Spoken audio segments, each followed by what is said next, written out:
Chapter 2 Agatha's Story. I follow Mom and Connor back and forth from the house to the garage, back to the house, back to the garage, house, garage. They're loading suitcases and boxes and grocery bags into the car. I think this is all the stuff we're bringing for the sleepover. Don't forget the bag with my food in it, I will tell Mom and Connor. I go over to show them which bag I'm talking about, but they each grab different bags. Guys, my food, I say again. Finally, Mom picks up the bag with my food.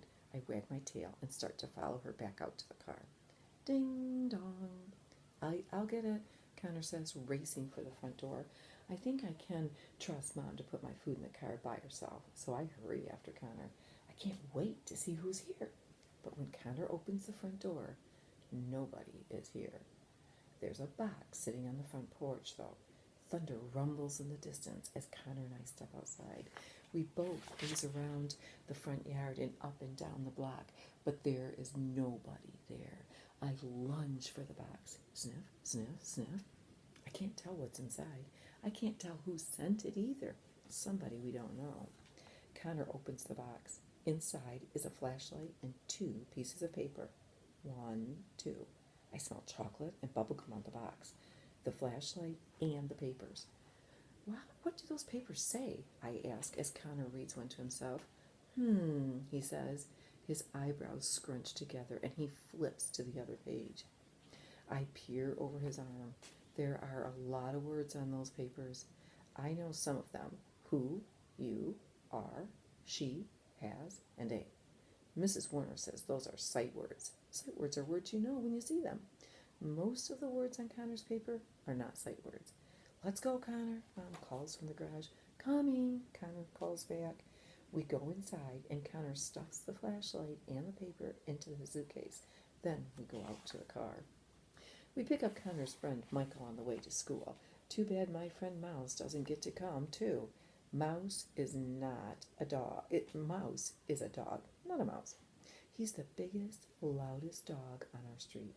He lives at Michael's house, but he lives outside the house, and Michael lives inside the house. I feel sad that Mouse doesn't get to come to the sleepover. It's okay, buddy, Mouse says. Keep an eye on my boy while he's gone. Mouse is so big that he can't help yelling when he talks. I will, I promise Mouse. Michael climbs into the back seat with me and Connor, and then we are ready off to go to school. I love school. It's my favorite place.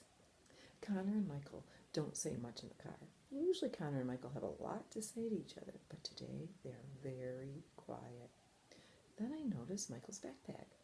There's a flashlight sticking out of one of the pockets. Sniff, sniff. The flashlight has the same chocolate and bubblegum scent on it as the flashlight and papers found in Connor's box outside our house. Connor notices Michael's flashlight soon after I do. Hey, I have a flashlight like that, he says. Yeah, Michael says. I just got it today. Did you find it in a box on your front porch? I asked Michael. Michael doesn't answer me. I just got mine today too, Connor says. The boys look at each other. They both look like they want to say something more, but neither one does. Finally, they sit back and they watch the rain fall outside their windows. Why don't they say more about those flashlights? I want to know where the flashlights came from. Who would ring a doorbell, leave a flashlight and some papers in the box by the door, then run away? Even more important, why would somebody do that? I think I have a new case to solve. When we get to school, Connor and Michael help Mom carry things into the school. They move fast because it's pouring outside. They bring everything to the library, and Mrs. Warner shows them where to put it. Mom may be the boss of the school, but Mrs. Warner is the boss of the library. I get all the kids as they arrive. I greet all the kids as they arrive. Most of them give me a pat or a hug. They all come in soaking wet, but so excited. I'm excited too. The kids unroll their sleeping bags, talk, laugh, and run around. It's getting very, very loud in the library, but tonight Mrs. Warner doesn't seem to mind. Then Mr. Poe comes. Mr. Poe always smells so interesting because he does a lot of different jobs at the school. Today he smells like pizza. Pizza's here, Mr. Poe says. It's in the cafeteria. Yay, pizza! Several kids cry as they charge for the door. I know how they feel. I love pizza. It's my favorite food. I race down the hall with all the kids. When we get to the cafeteria, we crowd around a table that has about 12 or 9 pizzas on it. Sniff, sniff. I smell tomatoes, cheese, crust, pepperoni, sausage, more cheese, onions, mushrooms. I love all that stuff. Not for you, buddy. Connor shoves my nose away from the table. Darn, the good stuff is never for me. Oh well, there are pizza crumbs on the floor. I clean them up as I follow Connor and Michael over to one of the long tables. Kids greet me along the way. Hi, buddy. Hey, buddy. How are you doing, buddy? One even slips me the pizza crust. Thank you, I say, licking my lips.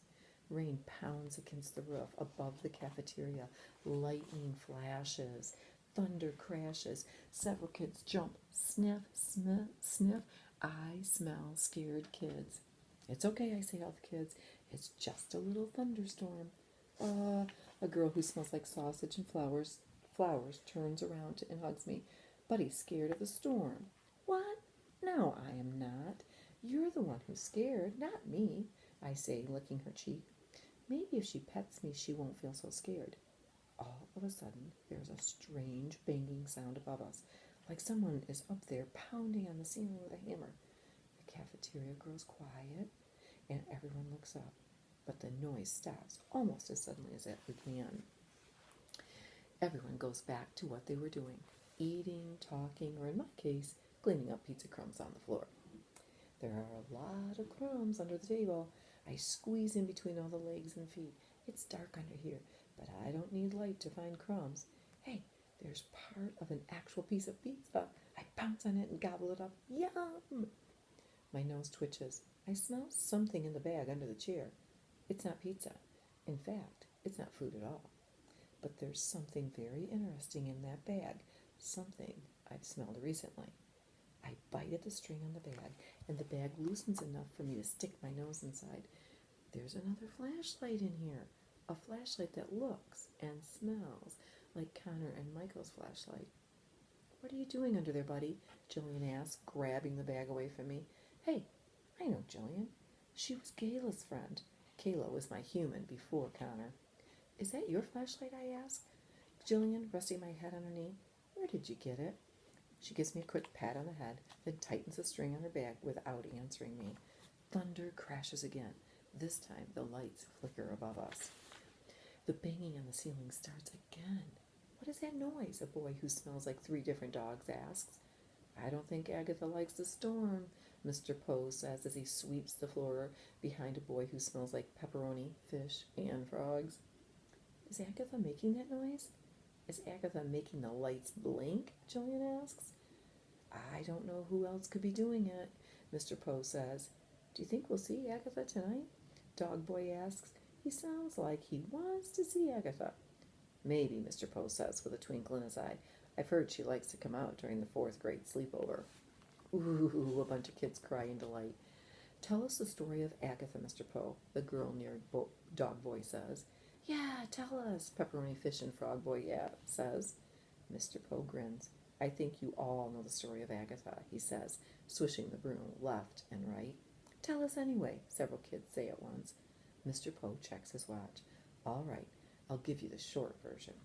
Jillian grabs her bag and gets up to leave.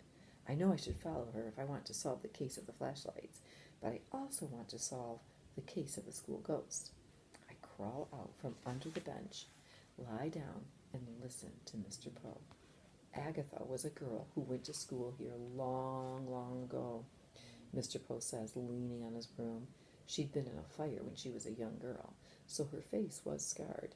Some of the kids made fun of her. In fact, a lot of kids made fun of her.